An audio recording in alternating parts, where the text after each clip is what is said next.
about the root causes of migration from Mexico to the US. And I want to begin with this saying that kind of forms the heart of the Chicano movement. We didn't cross the border crossed us. And so to give you a brief historical overview, very brief, in 1848, with the end of the Mexican-American War, the Treaty of Guadalupe was put in place, and basically the U.S. took 520,000 miles of land from Mexico. So in thinking back to this question of root causes of migration from Mexico to the U.S., we can begin there.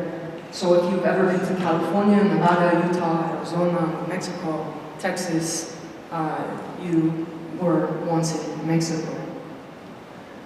I want to bring you to the origination point of the international boundary in 1848. It didn't quite look like this, but this monument was erected to kind of delineate, not a fence, but the division between Mexico and the US. This is in San Diego, California. It later became known as Friendship Park in 1971. Those of you who were at Immigrant Ohio yesterday, please don't answer the question I'm about to ask. But if you can tell me who this lady is planting a tree in her high heels in the sand, I'll buy you a cup of coffee. Guatemalan coffee. Anyone, 1971? It's Pat Nixon. So this spot, Mexico over here, San Diego over here, was imagined as a place where families could come together, where there would be this kind of bicultural plaza.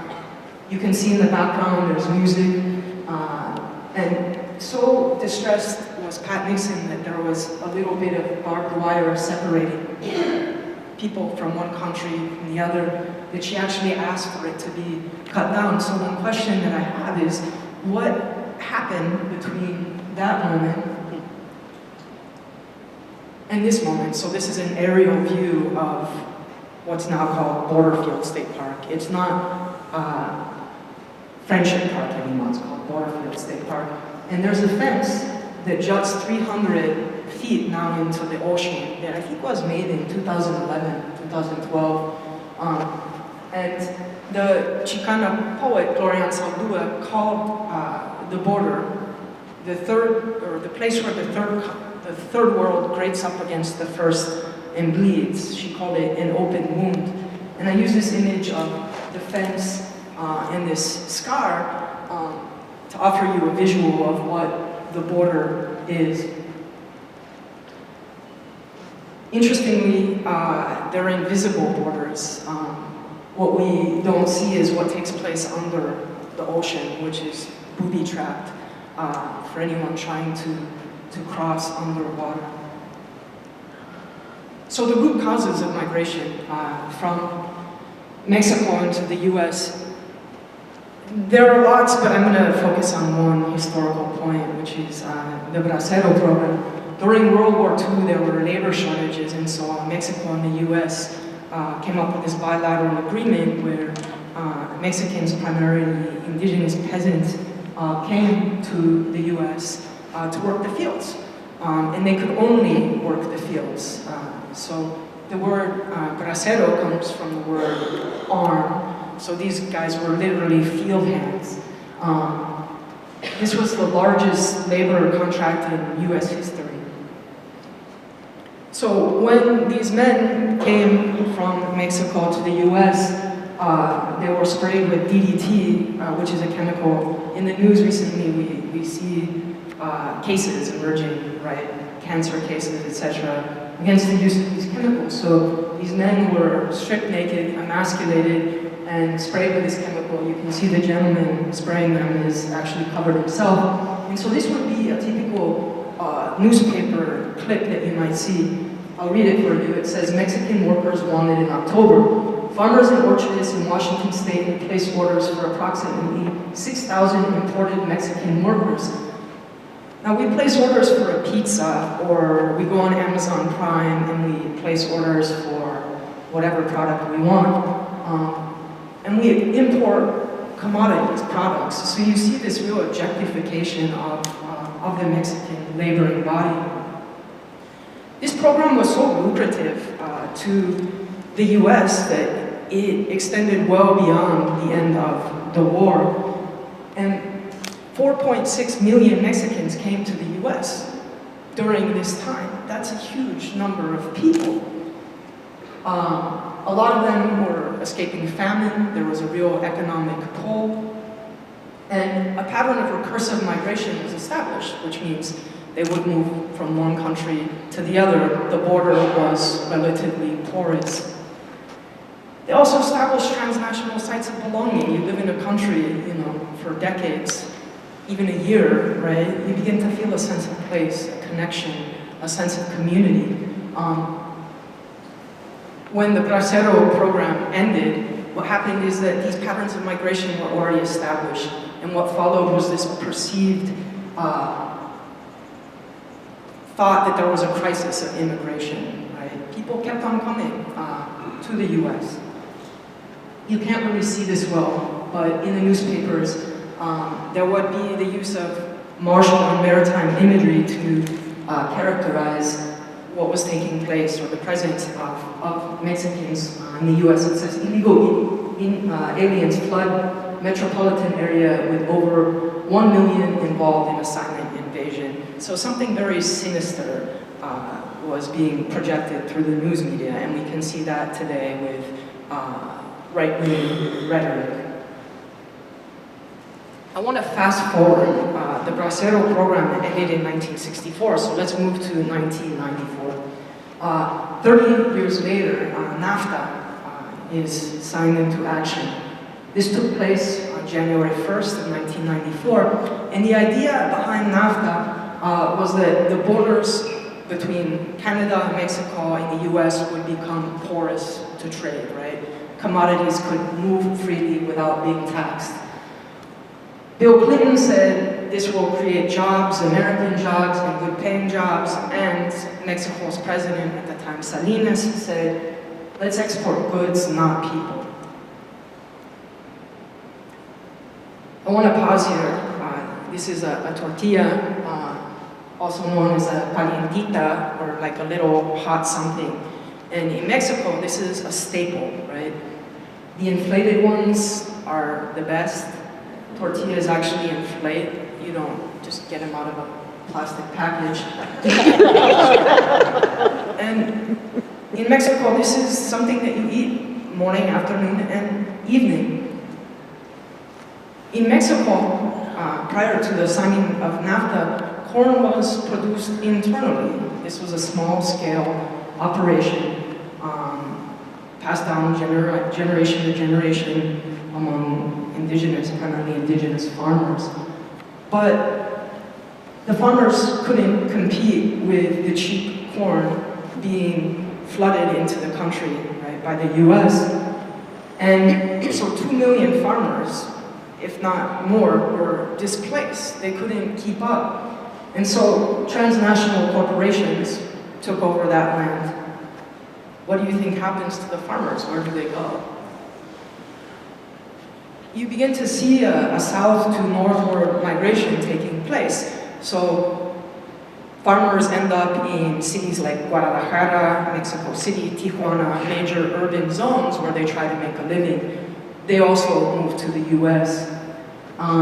Interestingly, with the passage of NAFTA, there was a boom in the maquiladora industry. Maquiladoras are huge factories, primarily American-owned factories, that produce products that we use in our daily lives that we take for granted. How many of you have pantyhose? Made in maquiladoras. How many of you have seen these windmills in BG? Also made in maquiladoras, which brings up the question, what constitutes green energy or clean energy? Because one reason why maquiladoras were placed in Mexico is because the environmental regulations in Mexico are so lax. So there's tremendous degradation that takes place to the environment, as well as to the people who work in these factories. We're talking people who work 12-hour days, who are exposed to poisons, who earn maybe $2.50 an hour. So how much does your Starbucks latte cost, right? Add a squirt of caramel syrup to that and some whipped cream. It costs a little bit more, and that's what one person, earns in an hour, to put it in perspective. So I challenge us to think of the items, our cell phones, our flat screen TVs, our refrigerators, microwaves, things that we take for granted, and maybe investigate a little bit more where these products come from. What's our responsibility? Here's something very sinister that takes place. With the passage of NAFTA in 1994, where borders were made porous, right, to the passage of commodities, Bill Clinton signs Operation Gatekeeper into effect.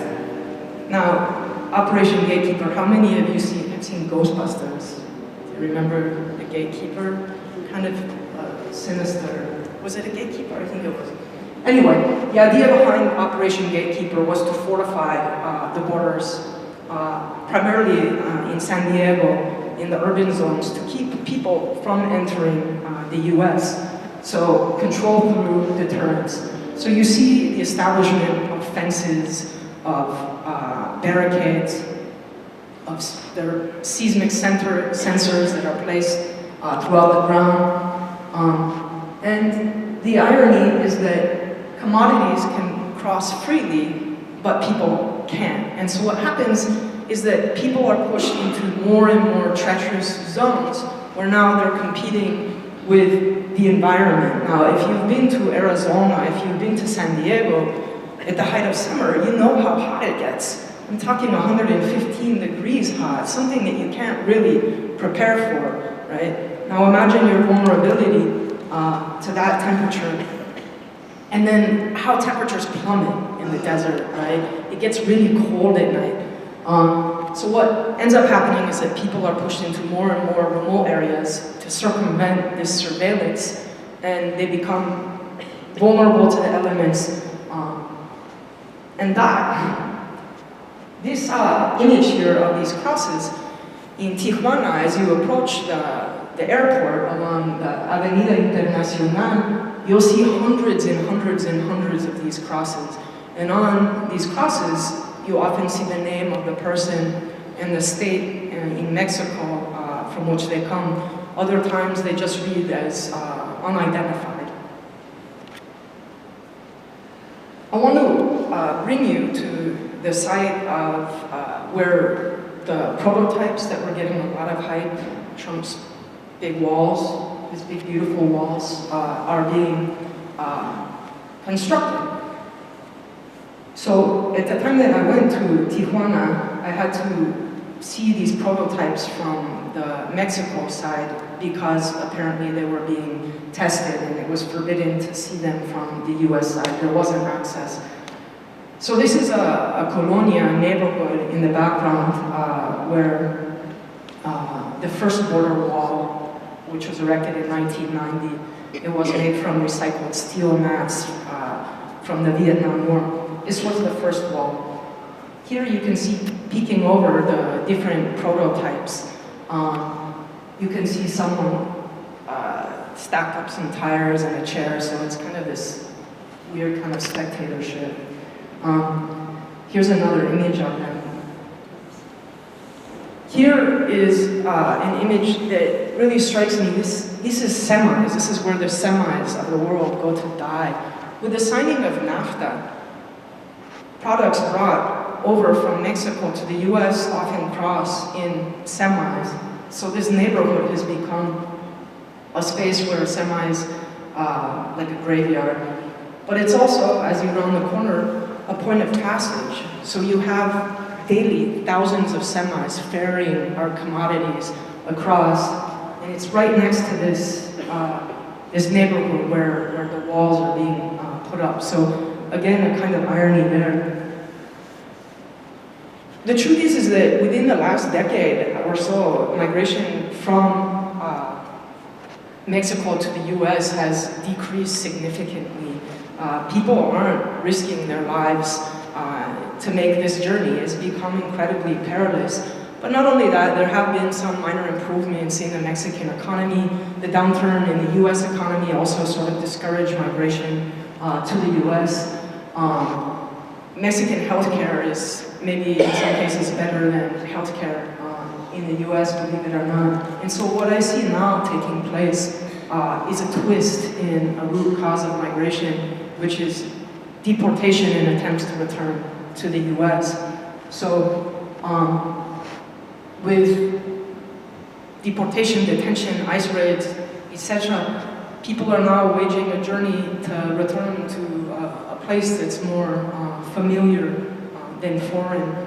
The video that I tried to show yesterday and won't be able to show now, but I'm happy to share it with you if you contact me, is of a young man that I met along the border in San Diego who had been deported and who was doing everything he could to try to get back to the US where his family and his friends are from.